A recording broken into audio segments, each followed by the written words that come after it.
Hey, yo, check this out. It's DJ Khaled. It's the first one. And we got the legendary, my family, my brother, Lil Wayne. Lil Wayne, what's good? Who influenced you as a rapper when you was making Black Burner and Block is Hot? Missy Elliott. That was my favorite rap because that would be why I was making so many sounds. But you know, Missy was into the whole, you know what I mean? All that. She about to make some, you know what I mean? He had. So when Manny Fresh would get you in the studio, he gonna remind you, hey, you need to throw that in there. I was like, man, he want me to do a song for every damn line. And so the Block Burner song was my best favorite song because my favorite artist was Missy Elliott. So what about Block is Hot? Block is Hot was an example of what happened because of Block Burner. I might have just said the block is hot, the block is hot. Manny let me remind me, hey, you need to throw that, you need to throw that in there. That's Manny Fresh for real. He gets it, plain and simple. The start of my career came very after close. Biggie and Pac. Very close. So when you have those people that just left, you gotta back that up. You made a song called Best Rapper Alive. That's one of your nicknames, and we call you that because it's the truth. That came from my city. That came from me putting those mixtapes out in my city. When I was putting these mixtapes out, this was against Baby and them Will. They didn't want this. And that was like the biggest no ever. Yeah, that's the money. That's the money. Exactly. But so what the way he looked at it though was that's the youngest. Everybody want to see Wayne to show you love and give you that hug and welcome back home. I think I was like the second person you let in the studio and recorded a song for me. My nerves is bad. I'm like, oh my God, I got one. Like this man, he fresh home. This man just came home talking crazy. Look at the numbers. I don't think they doing it bigger than Lil Wayne as an executive. Now they don't give me that, but I love the reason why. Plain and simple is because I'm still a monster. Yo, I gotta tell this story one time too. I never told you this. So you came home from your vacation. That's what we're gonna call it. And you just came home. I think like you came home and somehow you was in the studio. You usually be in the studio to the right, but for that day you was in the one in the middle at Hit Factory. And I'll never forget because everybody is in town, artists, producers, everybody want to see Wayne to show you love and give you that hug and welcome back home. At the same time as, yo, if you in a creative mode, let's capture it because we know it's a moment. Not gonna lie to you, man, like, outside, and I think I was like the second person you let in the studio and recorded a song for me. That time, Welcome to My Hood verse. Bitch, I'm on probation. That was your first line. Bitch, I'm on probation. So I'm like, this shit crazy. Like, this man just came home talking crazy. My nerves is bad. Bitch, I'm on probation. My nerves is bad. I'm like, oh my God, I got one. Like, this man, he fresh home. So I'm outside. And I'm not going to name names, but it was people outside and they seen the smile on my face and they like, you got a verse already?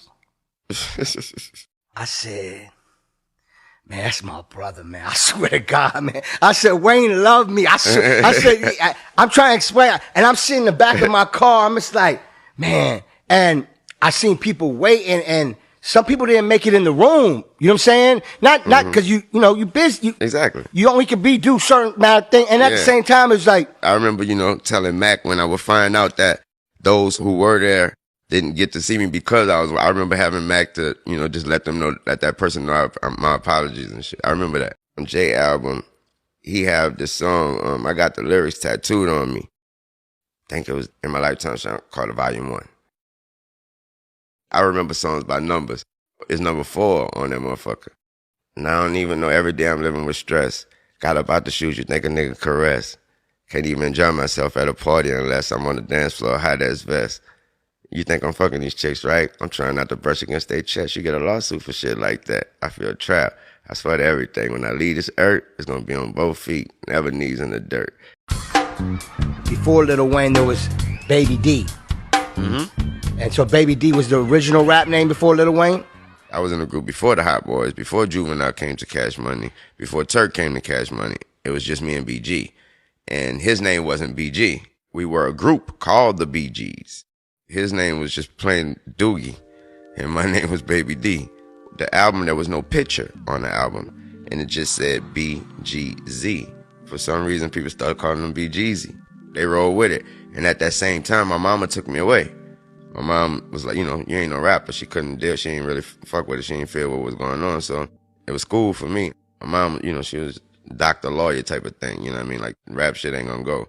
Doogie ain't stopped rapping. They had to keep it going, so he had to be the BGs. You know what I mean? So changed that to That's BG, crazy. and that's how he became BG. Speaking of that record, that album, that's when I was working at Odyssey Records.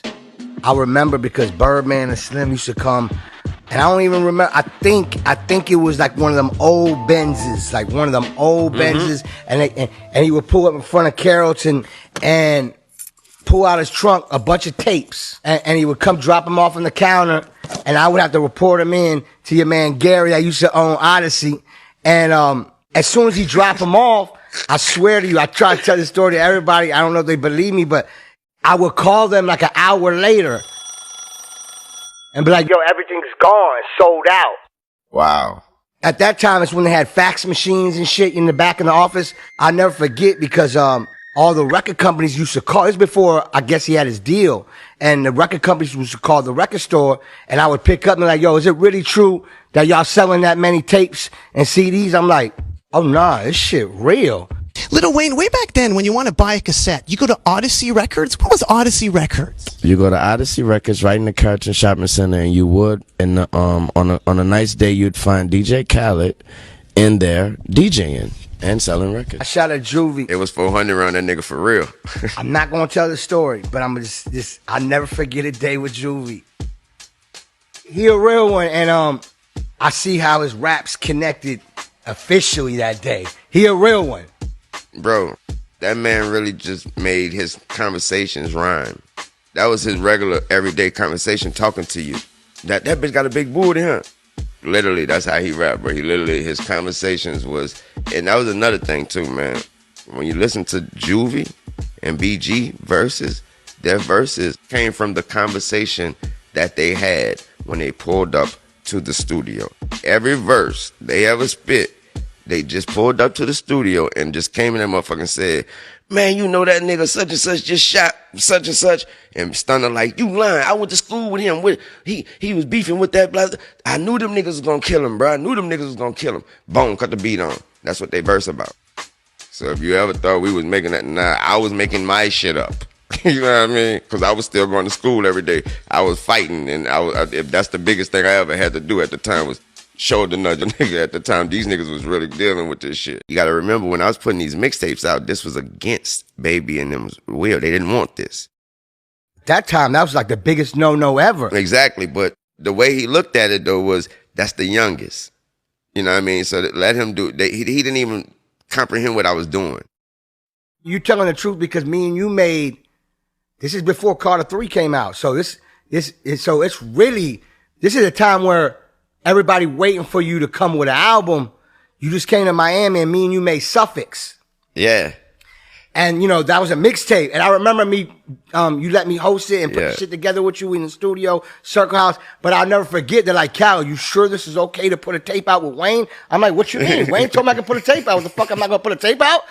You don't see me in the studio with the guy? Like, I'm not making this shit up. This his voice. Like, but, you know, everybody look at me like, fucking sure you going to do that? Because I'm like, the man helping me with the artwork and everything. What are you talking about? What was the energy, especially with a record like that time in New Orleans?